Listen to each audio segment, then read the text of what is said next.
We hold these truths to be self-evident, that all men are created equal, that they are endowed by their Creator with certain unalienable rights, that among these are life, liberty, and the pursuit of happiness. You may recognize these words from our Constitution. I apologize, they're from the Declaration of Independence. It's a common mistake.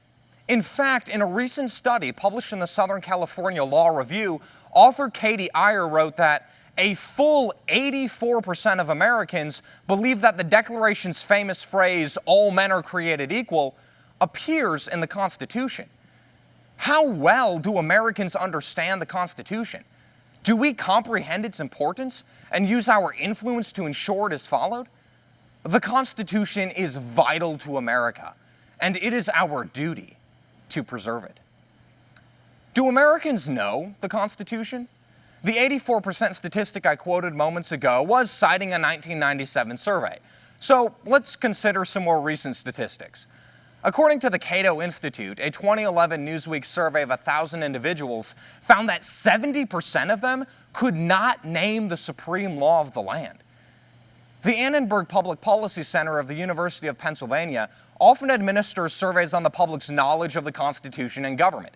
In August of 2017, the center surveyed 1,013 adults for their annual Annenberg Constitution Day Civic Survey. They found that 37% of those surveyed could not name any of the rights that are affirmed in the First Amendment. Furthermore, only 26% could name all three branches of government. In their 2018 civic survey, that number did go back up to 32%, but that's still a low percentage of people that can name the executive, legislative, and judicial branches. And at the same time, 33% could not even name a single branch. The 2018 survey, conducted in August with 1,008 participants, also found that 27% of respondents believe the Constitution allows a president to disregard a Supreme Court ruling if he disagrees with it. Are several poor survey results enough to indicate a pandemic? Perhaps not. But these examples do demonstrate that a poor understanding of the Constitution is certainly an existent problem. One way that we can support the Constitution is by voting. In particular, voting for candidates that we believe will adhere to and uphold the Constitution. But many people who can vote don't vote.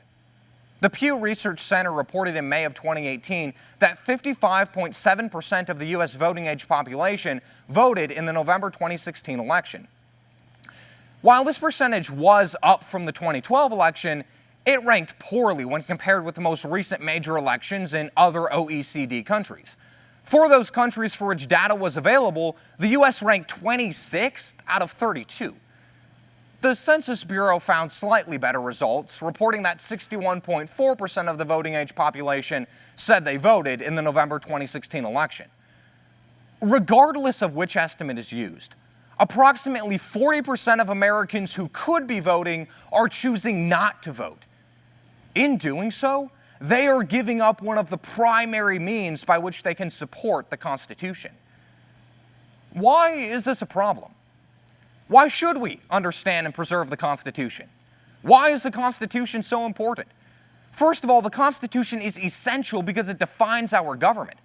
The Constitution delineates the three branches of government, the role that each is to play, and the checks they have on one another so that none becomes too powerful. The Constitution is the basis for how the American people are governed. If the Constitution did not exist, what would America look like? Would we have a totalitarian government that rules by oppression, or a government so weak that it has little impact? Thankfully, we don't have either, because the Constitution, though not perfect, protects our freedoms while also upholding laws that apply to all. The fact that the Constitution protects our rights is one of the most meaningful things about it. The Constitution protects our right to freely choose and practice what religion we follow. It protects our right to speak out for what we believe. It protects the right of those accused of a crime to have a fair trial.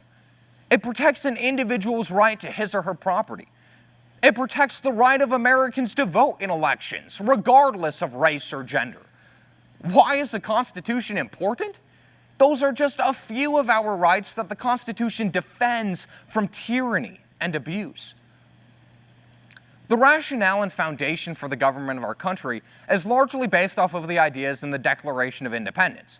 The Declaration states that we hold these truths to be self-evident, that all men are created equal, that they are endowed by their Creator with certain unalienable rights, that among these are life, liberty, and the pursuit of happiness, that to secure these rights, governments are instituted among men, deriving their just powers from the consent of the governed.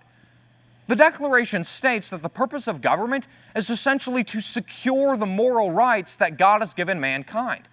This principle is embodied in the Constitution and the form of government that it established. This is really emphasized in the Bill of Rights and the constitutional safeguards against tyranny and oppression. It is clear that without the Constitution, America would not be the land of the free. What then is the role of Americans today? Well, we have a duty to support our Constitution. Not everyone can or should run for office, but our duty to our government is to preserve the Constitution and thereby preserve our system of government, to maintain the government's authority, but at the same time uphold our liberties. The Constitution is not perfect.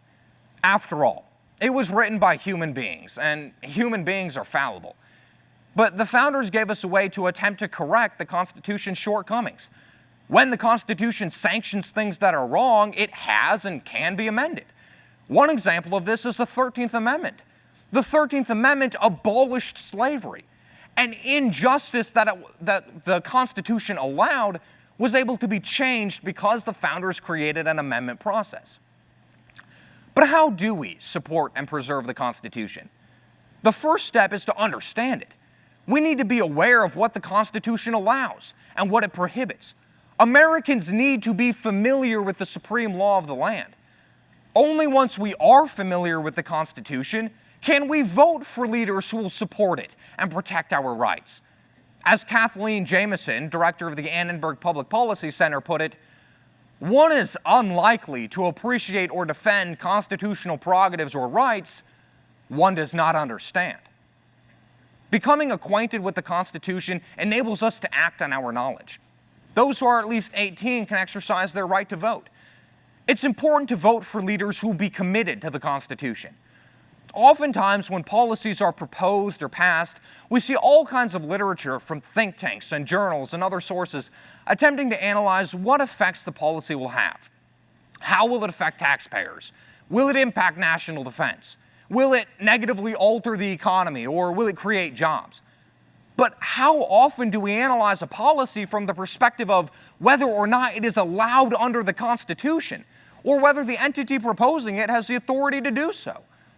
Considering the effects of a policy is important, but Americans must not forget to consider its constitutionality.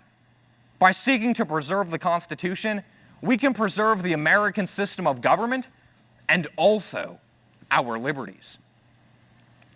Erwin Chemerinsky, founding dean of the University of California Irvine School of Law, once said, "Ultimately, a democracy can survive only if people are informed about the Constitution. The Constitution is vital to America and must be preserved." Are we informed about our Constitution? Recent surveys indicate that not all of us are. But the Constitution is a document with which Americans should be concerned. It is of vital importance to our form of government and acts as a safeguard of our liberties. The Constitution has not given us a perfect form of government or protected our freedoms without fail. Yet, it has done a remarkable job. And preserving it is important to ensure our government and our rights are preserved as well. For this reason, we have a duty to uphold the Constitution and do what we can to elect leaders that will also uphold it.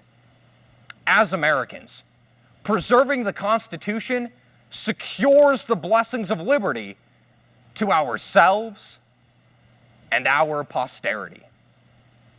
Thank you.